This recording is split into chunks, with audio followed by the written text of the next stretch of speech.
镜头转来咱国内，目前伫台湾的移工差不多有70几万人。有的移工若是要换头家，若是去拄到私人的中人，都会互加收真侪钱，根本是一只牛放上顶皮。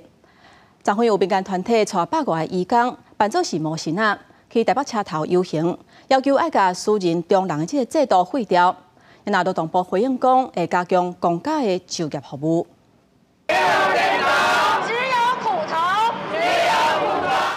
外口号讲，移工真辛苦，上百个移工伫移工团体的协助，特别改造中介柜、社会柜，说台北车站游行，控诉政府建在私人中介向移工收转职的买工费，尤其疫情过了后，连面试办文件拢加设项目要求收费。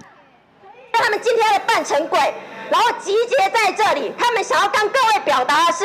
我一个人做不到，但是我希望可以集结所有人的力量。 我们一起呼吁台湾政府。Karena setiap kali saya pindah majikan, saya selalu harus membayar job,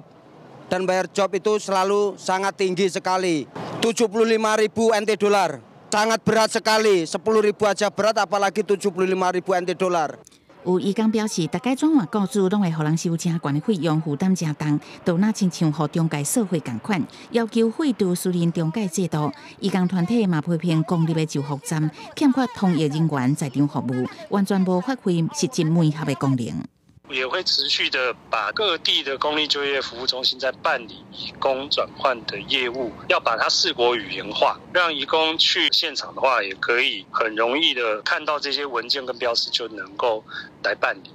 移工团体讲，会持续以废除私人中介，也甲政府对政府直接聘雇的诉求，为移工来争取权益。12月7日的移工大游行，也会搁再呼吁政府重视问题，负起责任。记者综合报道。